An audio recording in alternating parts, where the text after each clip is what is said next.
Vande Mataram.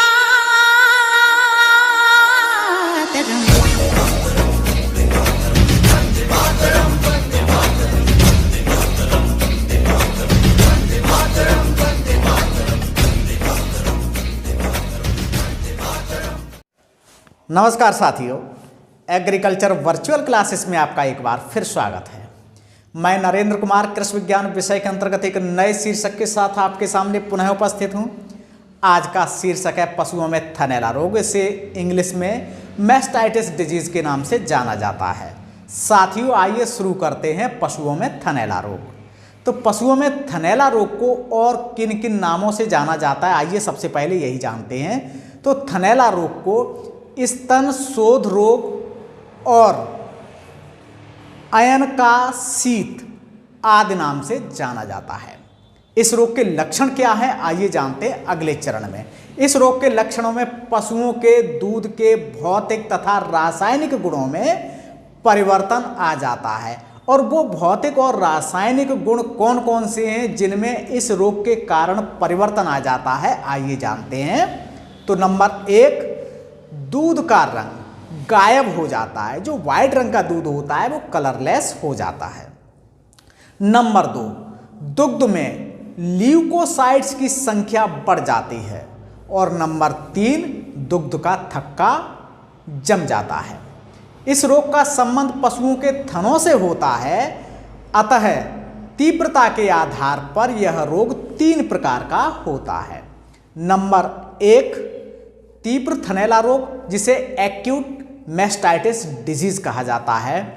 Number 2, कम तीव्रता थनैला रोग, जिसे सब एक्यूट मैस्टाइटिस डिजीज कहा जाता है। और नंबर 3, दीर्घकालिक थनैला रोग, जिसे क्रोनिक मैस्टाइटिस डिजीज के नाम से जाना जाता है। तो आइए जानते हैं क्रमशः इनके लक्षण। तो सबसे पहले जानते हैं तीव्र थनैला रोग के लक्षण। तो नंबर 1, शरीर का तापमान बढ़ जाता है। नंबर 2, पशुओं में बेचैनी रहती है। नंबर 3, थन सूजन युक्त गर्म व लाल हो जाते हैं। नंबर 4, अयन ठंडा व कड़ा रहता है। और नंबर 5, इस प्रकार के थनैला को ग्रीष्म थनैला रोग के नाम से जाना जाता है। आइए साथियों जानते हैं नंबर 2, कम तीव्रता थनैला रोग। इस प्रकार के थनैला में तीव्र थनैला वाले सभी लक्षण पाए जाते हैं। अंतर सिर्फ इतना होता है कि इसमें जो लक्षण पाए जाते हैं वो धीरे धीरे या धीमी गति से परिलक्षित होते हैं। साथ ही इस प्रकार के थनैला से ग्रसित पशुओं से निकलने वाले दूध में एपिथीलियम कोशिकाओं की संख्या अधिक पाई जाती है। आइए जानते हैं नंबर 3, दीर्घकालिक थनैला रोग। तो आइए जानते हैं दीर्घकालिक थनैला रोग के लक्षण। नंबर 1, यह रोग स्ट्रेप्टोकोकस इगैलेक्टी, ध्यान रखिएगा इस जीवाणु का नाम स्ट्रेप्टोकोकस इगैलेक्टी के द्वारा होता है। नंबर 2, संक्रमित होने के काफी दिनों बाद इस रोग के लक्षण प्रकट होते हैं। और नंबर 3, इस प्रकार के थनैला से ग्रसित पशुओं के थनों में सूजन रहती है। दबाने पर कड़ापन महसूस होता है, किंतु पशुओं को दबाने पर किसी भी प्रकार का दर्द महसूस नहीं होता।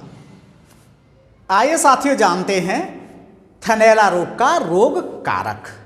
यह रोग स्ट्रेप्टोकोकस एवं कोरिन बैक्टीरियम समूह के जीवाणुओं के द्वारा होता है। जैसे ये जीवाणु स्क्रीन पर दिए गए हैं उसी क्रम में है। Number 1, Streptococcus agalactiae. Number 2, Streptococcus डिसगैलेक्टी।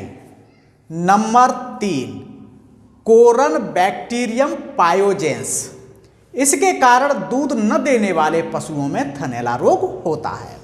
और नंबर 4, स्टेफाइलोकोकस पायोजेंस। इसके कारण भी यह रोग गायों में उत्पन्न होता है।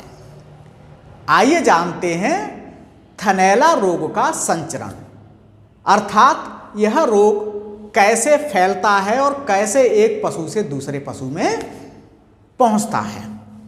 थनैला रोग एक छूत वाली बीमारी है जो पशु के थनों में रगड़ लगने के कारण, चोट लगने के कारण, दूध दूहने की गलत विधियों के कारण हो जाती है और मशीन द्वारा दूध निकालने, गंदे हाथों से दूध निकालने या रोग ग्रसित पशुओं का दूध निकालने के बाद स्वस्थ पशुओं का दूध निकालने से रोग एक पशु से दूसरे पशु में फैलता है या संचरण करता है। साथियों, आइए जानते हैं रोग की पहचान के परीक्षण।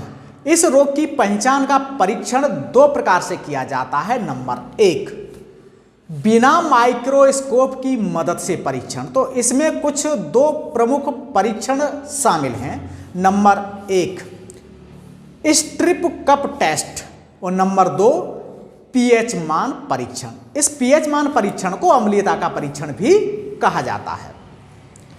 दूध का सामान्य पीएच मान 6.6 to 6.8 होता है, जो अम्लता की श्रेणी में आता है, किंतु इस रोग से ग्रसित अर्थात थनैला रोग से ग्रसित पशुओं के दूध का पीएच मान 7.4 होता है, जो क्षारीयता की श्रेणी में आता है। नंबर 2, माइक्रोस्कोपिक परीक्षण। माइक्रोस्कोपिक परीक्षण में लैप परीक्षण, जीवाणु परीक्षण, संवर्धन परीक्षण आदि आते हैं। इन परीक्षणों के बारे में एक अलग से वीडियो में आप लोगों को विस्तार से बताया जाएगा। आइए साथियों जानते हैं थनैला रोग का बचाव एवं नियंत्रण। इस रोग का संबंध दुग्ध दोहन की विधियों एवं उस वक्त की साफ सफाई से संबंधित है। इस रोग से बचाव के लिए कुछ इस प्रकार उपाय किए जा सकते हैं। नंबर 1, दुग्ध दोहन की मशीन की नियमित सफाई करनी चाहिए। नंबर 2, दुग्ध दोहने के बर्तनों की नियमित सफाई करनी चाहिए। नंबर 3, दुग्ध दोहने के लिए उपयुक्त विधि को ही अपनाया जाना चाहिए। नंबर 4, रोगी पशु का दुग्ध निकालने के पश्चात स्वस्थ पशु का दूध कदापि नहीं निकालना चाहिए। अर्थात पहले रोगी पशु का दूध अगर निकाल लिया है तो बिना हाथ धुले, बिना साफ सफाई के स्वस्थ पशु का दूध नहीं निकालना चाहिए। नंबर 5, यदि रोगी पशुओं का दूध अगर निकालना ही पड़े हमको तो पहले स्वस्थ पशु का दूध निकालना चाहिए, उसके बाद रोगी पशुओं का दूध निकालना चाहिए। और नंबर 6, रोगी पशुओं के स्वस्थ पशुओं से अलग रखकर, रोगी पशुओं को स्वस्थ पशुओं से अलग रखकर उसकी देखभाल करनी चाहिए। आइए साथियों अब जानते हैं थनैला रोग का उपचार। रोग से ग्रसित फूले हुए अयन को एंटीसेप्टिक के गर्म घोल में डुबाने से पशु को जल्द आराम मिलता है।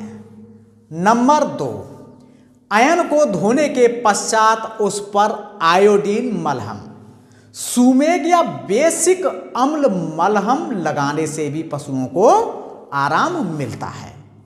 नंबर 3, एंटीबायोटिक व सल्फा ड्रग्स का कॉम्बिनेशन देने से पशुओं में इस रोग से निजात मिल जाती है। और नंबर 4, स्ट्रेप्टोकोकस द्वारा उत्पन्न थनैला में पेनिसिलिन देने से राहत मिल जाती है। नंबर 5, यदि थनैला स्टेफाइलोकोकस द्वारा हुआ है तो कॉम्बिनेशन एंटीबायोटिक देने से रोग में राहत मिलती है। आज की क्लास यहीं पर समाप्त होती है। अगली क्लास में एक नए शीर्षक के साथ आपसे पुनः मुलाकात होगी। तब तक के लिए नमस्कार, जय हिंद, जय भारत।